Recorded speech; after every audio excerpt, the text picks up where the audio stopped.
podcast Saúde na Prática é uma realização do IEP, Instituto de Ensino, Pesquisa e Inovação da Liga contra o Câncer. Sejam bem-vindos a mais um episódio do podcast Saúde na Prática, promovido pelo Instituto de Ensino, Pesquisa e Inovação da Liga contra o Câncer. Meu nome é Francisco Hiroshima, médico oftalmologista e gerente de inovação do IEP. Hoje a gente traz aqui um trio para nos falar sobre a pesquisa clínica da Liga contra o Câncer.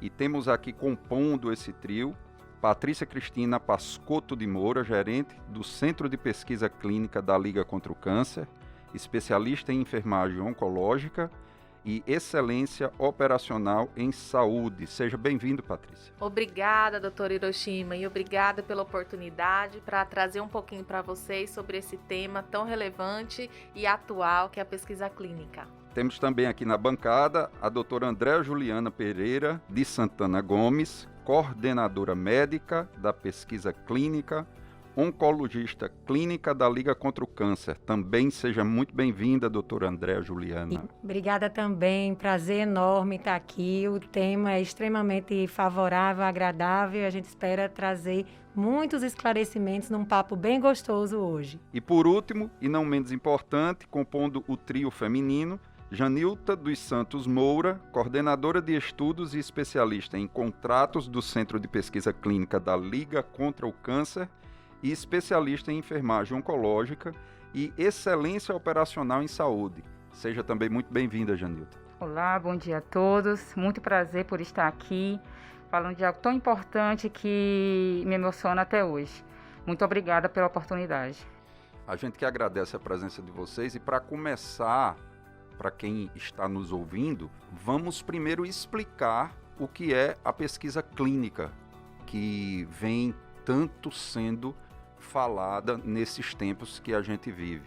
Então eu queria perguntar primeiro para a doutora Andréa Juliana, o que é especificamente, de uma forma bem simples, a pesquisa clínica? Quais são as fases dela? Como é que ela se processa? Muito boa pergunta. Eu acho que é um tema bem prático para a gente começar esse bate-papo.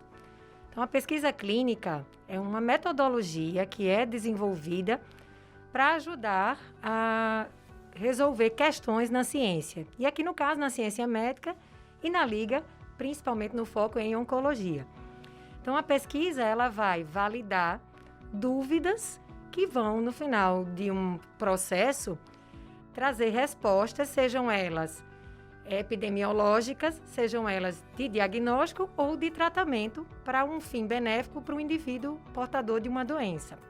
E para isso chegar a esse ponto, seja de um diagnóstico, melhor conhecimento de uma doença ou um tratamento para ser mais eficaz para esta determinada doença, essa pesquisa ela tem que se desenvolver através de algumas fases.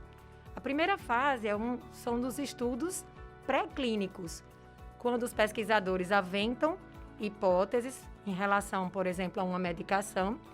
E esses medicamentos eles começam a ser estudados a nível laboratorial, que pode ser molecular, ou em animais. Essa é a fase pré-clínica. A partir desse primeiro momento, o estudo passa a caminhar em 4 fases clínicas, que é onde a pesquisa começa a acontecer em seres humanos.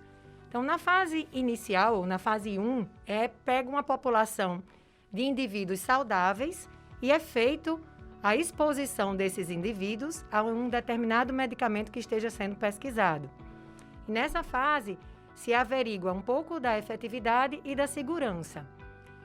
Passada essa fase sendo aprovada, o estudo segue para a fase 2, onde se baseia principalmente a observação da segurança desse medicamento. Algumas medicações, elas são tão eficazes e conseguem se sair tão bem já nessa fase, que elas podem ser aprovadas para uso comercial a partir já de um estudo de fase 2.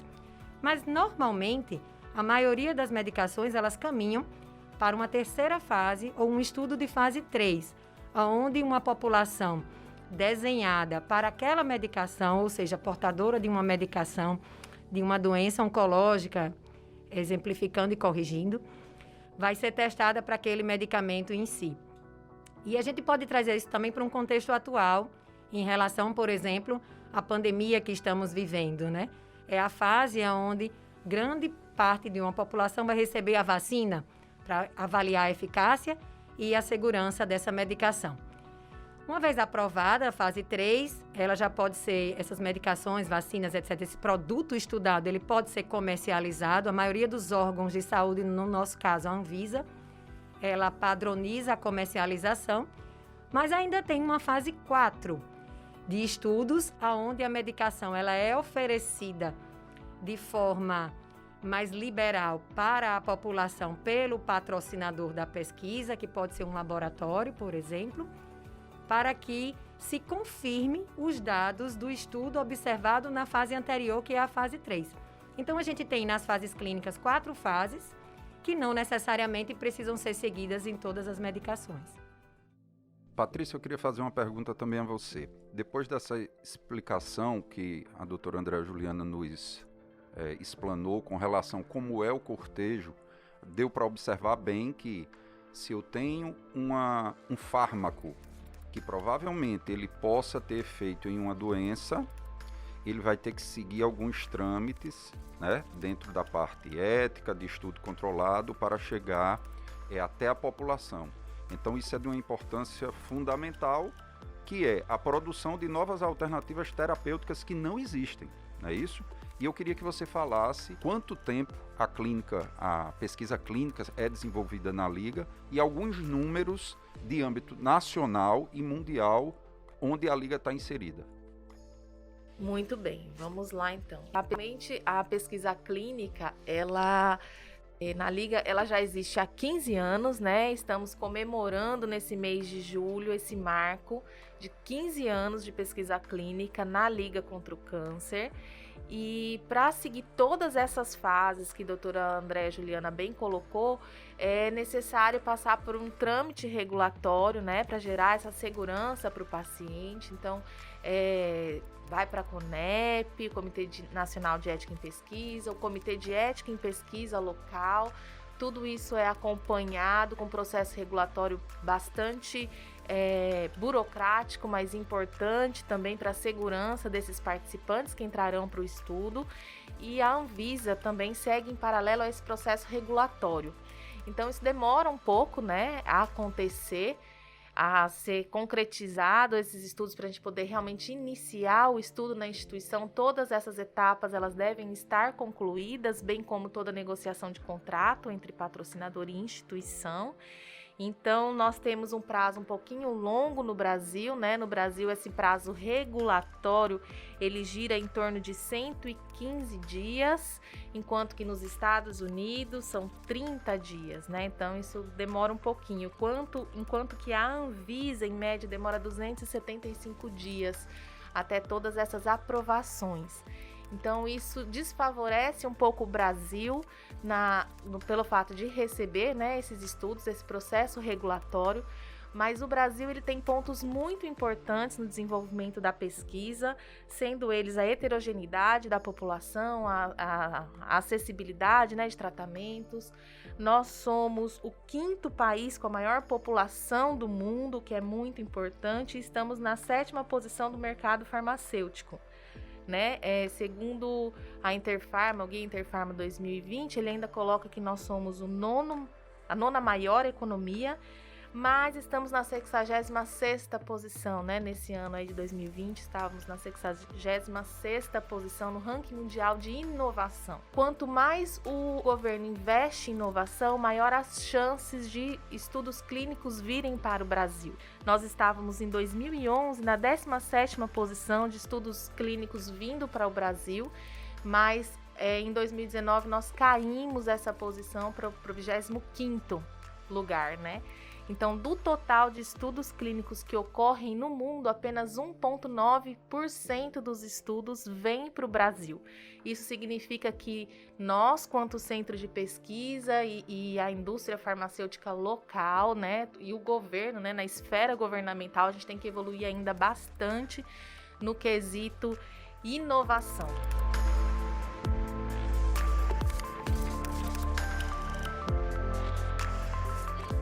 E agora, perguntando a Janilta, a gente viu aí que o processo de pesquisa ele se reveste de, vamos dizer assim, um rigor muito específico, né? E na parte de contrato, como é que ocorre isso? Uma grande indústria está querendo testar um medicamento de forma controlada, ele procura uma instituição como a Liga, como é que isso se processa, Janilda? Bem, Hiroshima, normalmente nós recebemos esse convite, né, por parte do patrocinador, que é a indústria farmacêutica. A indústria normalmente tem um estudo clínico para determinada patologia, então ela envia para o centro da Liga por e-mail. Hoje eles estão usando plataformas digitais, e eles enviam então um convite que muitas vezes vem direcionado para um médico específico, e eles mandam primeiramente um acordo de confidencialidade. E depois que o médico assina aquele acordo de confidencialidade, é que o patrocinador envia então um resumo do estudo, e o médico então ele vai decidir, vai ver se aquele desenho daquele estudo, se ele é interessante, se ele é realmente viável de acontecer, e qual vai ser o benefício realmente que ele vai trazer para o nosso paciente. Então, a partir daquele momento, existe uma conversa com o patrocinador e com o representante dele, que é o monitor do estudo, e é marcada então uma visita, né, de seleção de centro, que hoje está acontecendo de forma remota devido à pandemia. E nessa visita é discutido junto com a gerente do centro, através da Patrícia Pascotto e do médico que foi indicado, né, para o estudo, e eles vão conversar sobre aquela proposta. Naquele momento não se fala em orçamento, né? É conversado sobre o estudo e o desenho do estudo e qual o benefício que ele vai trazer para o paciente. Então, naquele momento, o médico responde a todos os questionamentos, o centro mostra toda a infraestrutura, mostra que é capaz de realizar aquele estudo no centro de pesquisa e que tem a equipe suficiente para isso. Então, ali é um ponto importante, onde o médico realmente vai ter uma ideia da droga, de como ela vai funcionar e de como vai beneficiar, no final de tudo, o nosso paciente. Eu queria só complementar a Janilda, assim, e inserir a Liga nesse contexto, né? Como é que chegam esses convites até aqui à Liga, né? Por que a Liga está nesse cenário? E, na verdade, nós estamos num cenário muito bom da pesquisa clínica brasileira. Nós estamos com cerca de 20% do total de estudos em oncologia, eles chegam aqui para a Liga, 20% dos estudos oncológicos brasileiros, né, em que o Brasil está inserido. Na verdade, pelo papel que a instituição tem desempenhado em todos esses anos na área de oncologia, como um centro de referência estadual e nacional. Então, a quantidade de pacientes que a gente tem na instituição e a maneira com que a gente vem conduzindo durante todos esses anos na assistência reflete num grande potencial de recrutamento de indivíduos para os estudos. Então, o marketing da própria instituição, de ser uma instituição confiável e efetiva no que se propõe a fazer durante todos esses anos, fez com que a gente chegasse a esse patamar também na pesquisa. Essa própria vitrine que a própria instituição traz nessa seriedade do trabalho que ela realiza durante todos esses anos. Para quem nos ouve, né, para ter um pouquinho de noção na área médica, na área da saúde, nós temos dois tipos de instituições. As que produzem ciência e as que consomem ciência. Então, pelo que eu estou vendo aqui, a Liga ela hoje é protagonista de produzir alternativas terapêuticas para o Brasil e para o mundo. A gente está vendo aqui que existe, vamos dizer, multinacionais que fazem pesquisa, patrocinam pesquisa clínica dentro da instituição Liga, e que para fazer isso se exige um rigor absurdo, que a gente sabe como é, rigor ético, né, rigor de condução do trabalho. De qualidade E de todo o cortejo que necessita uma pesquisa clínica, já que você tem que estar embasado eticamente em todos os cuidados com o paciente. Então, o que a gente vê hoje, Patrícia, é que a posição da Liga, ela consegue já ter 20% da pesquisa em oncologia. E em que áreas da oncologia você pode dizer que hoje temos trabalho na Liga? É isso mesmo, doutor Hiroshima. Hoje, o Centro de Pesquisa Clínica da Liga, né, os estudos que nós conduzimos, representa 20% de todos os estudos que vêm em oncologia para cá. E quais são esses estudos? Né? Nós temos os mais variados tipos de estudos hoje, né? São 52 estudos sendo conduzidos. Então, nós temos estudos para câncer de mama, próstata, mieloma múltiplo, pulmão, né, com equipe multidisciplinar envolvida, equipe de cirurgiões, oncologistas clínicos, radioterapeutas, toda equipe multidisciplinar, enfermagem, farmácia. Temos estudos de próstata, né, gênito urinário, com tumor renal também, que é bastante... nós temos muito pouco tratamento hoje para câncer renal, então nós temos estudos clínicos conduzindo, né, com essa patologia. Cabeça e pescoço, né, lembrando aí do Júlio Verde, né, está sendo muito bem trabalhado durante esse mês. Enfim, mieloma múltiplo, melanoma... e agora estamos iniciando também uma nova área, que é a pediatria, né? Agregando a pediatria, estudos clínicos na área pediátrica, com 2 novos estudos, e crescendo para algumas outras vertentes, radiologia, né? Estudos com radiologia, e em busca também de novos parceiros, que pesquisa a gente só faz em parceria, né? Ninguém faz pesquisa sozinha, seja pesquisa acadêmica, pesquisa clínica, pesquisa institucional, é uma rede de pessoas, né? Um network extenso e sempre em busca de mais parcerias para a Liga contra o Câncer.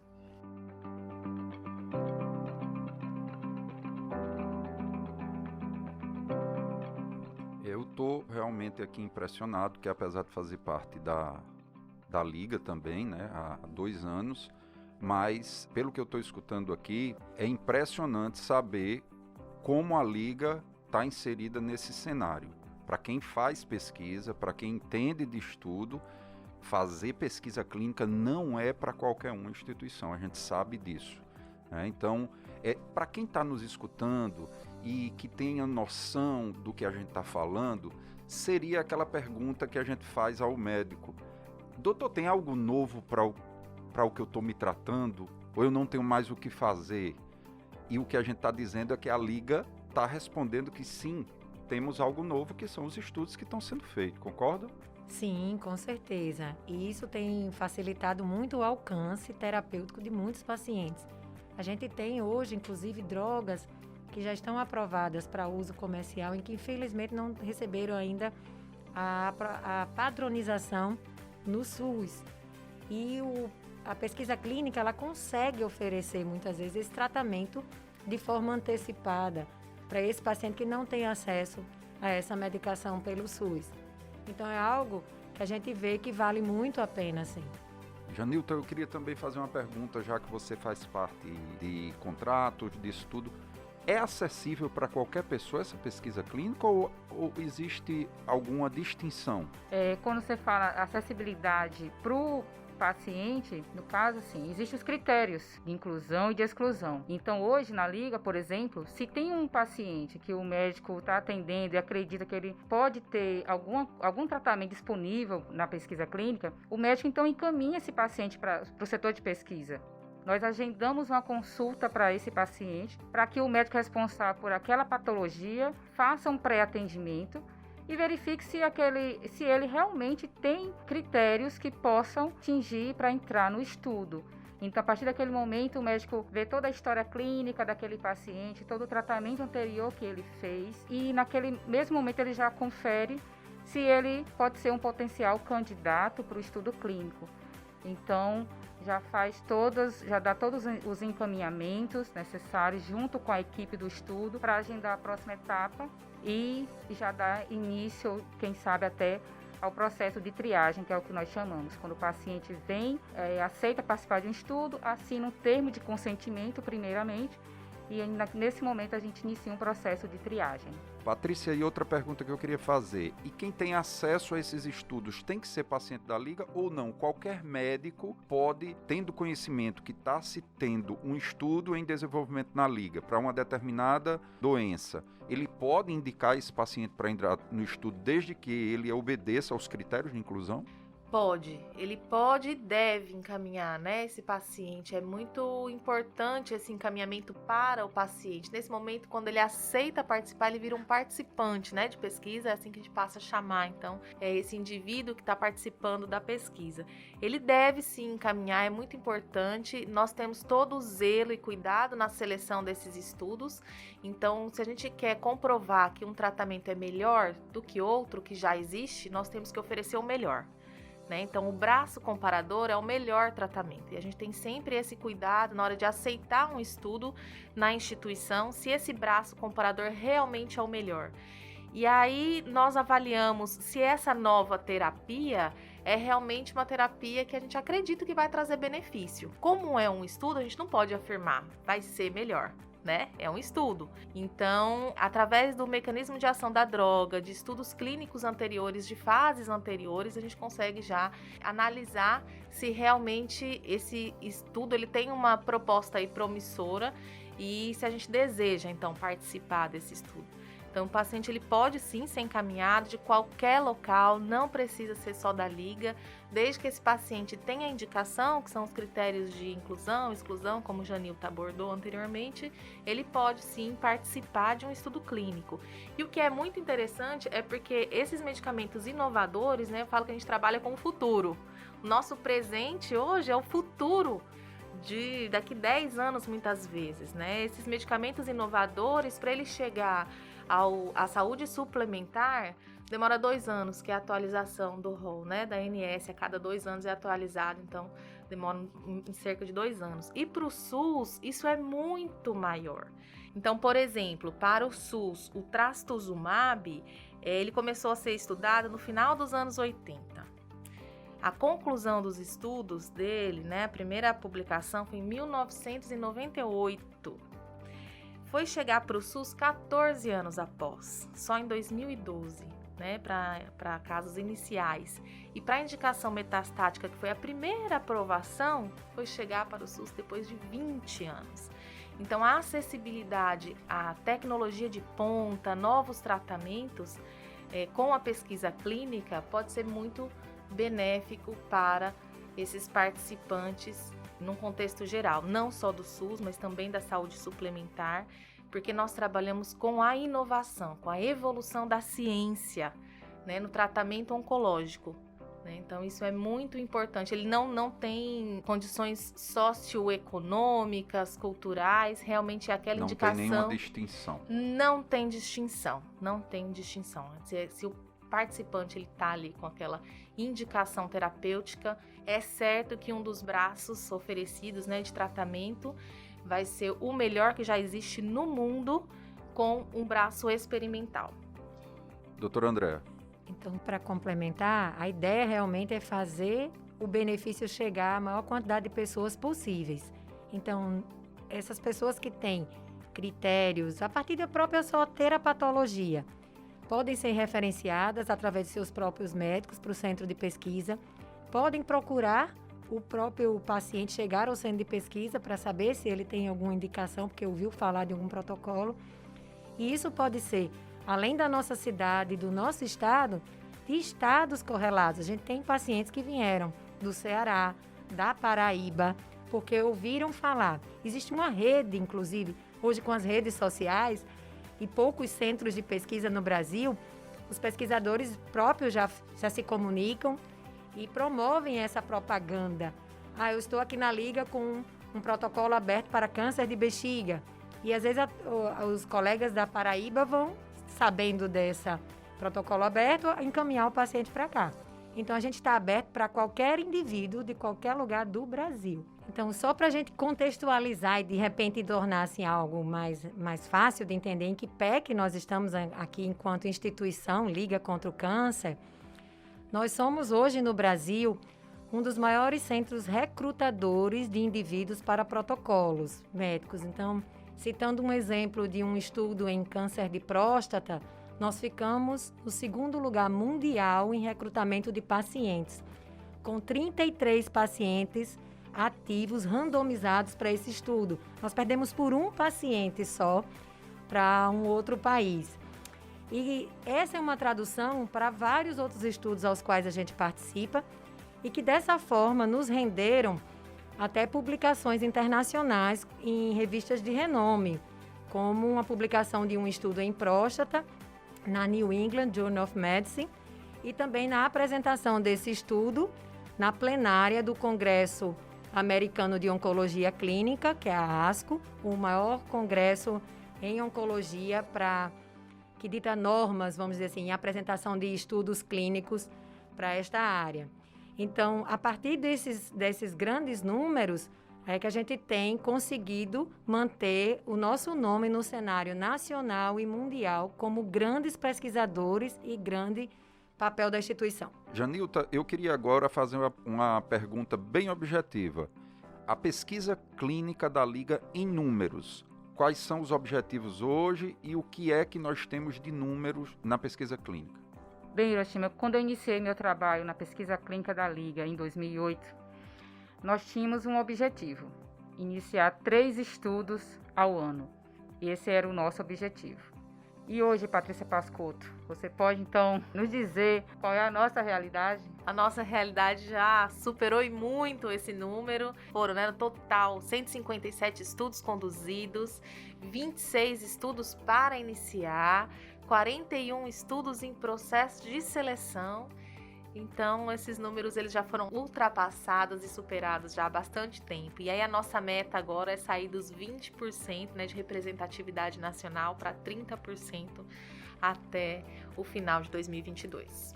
Em vários estudos do Brasil, nós somos o único centro no Norte e Nordeste representando as regiões. Então, muitas vezes, a maioria dos estudos se concentram no Sul e Sudeste e fora desse eixo, em muitos estudos só temos nós, na Liga contra o Câncer. Muito bom.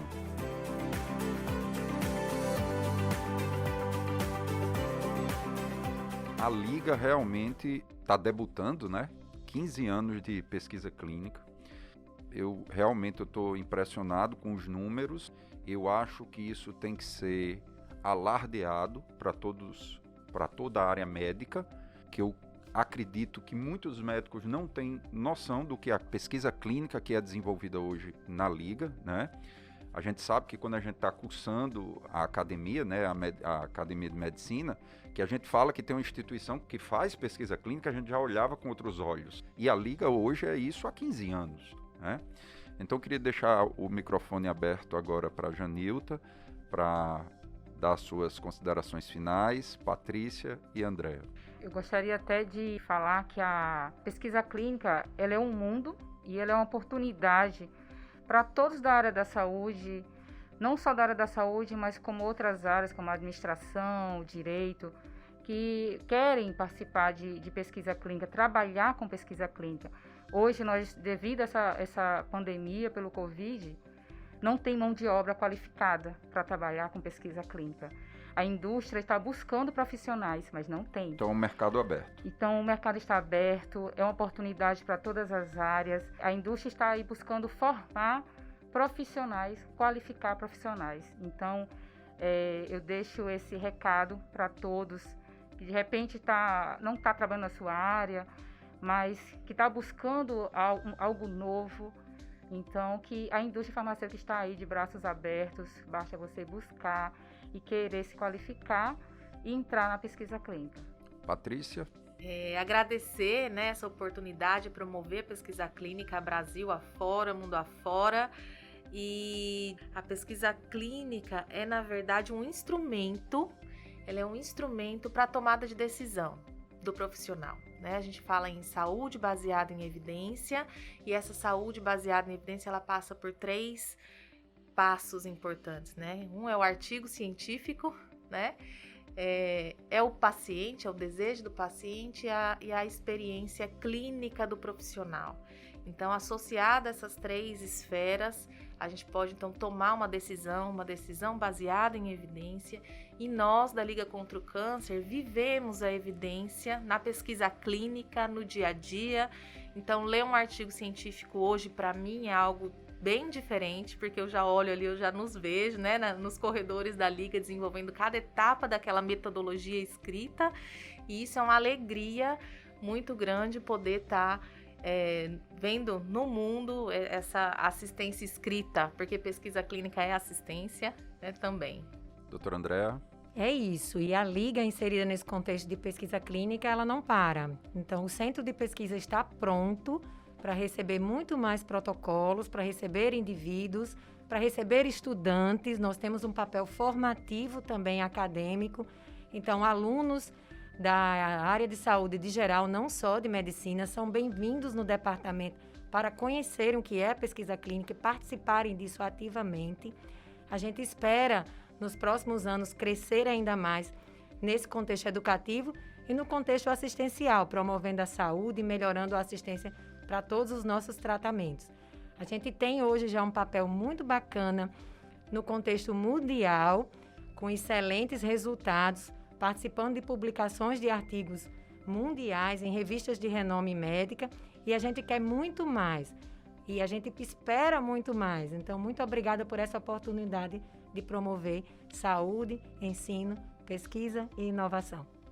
Pessoal, então, muito obrigado pela presença, o trio maravilhoso feminino, todo feminino, que esteve aqui debutando com a pesquisa clínica. Dizer que a Liga contra o Câncer está de parabéns pelo trabalho que vem desenvolvendo há essa 1 década e meia, e dizer que o podcast Saúde na Prática agradece o apoio da Clínica de Psicologia Metacognitiva e a Rádio Saúde.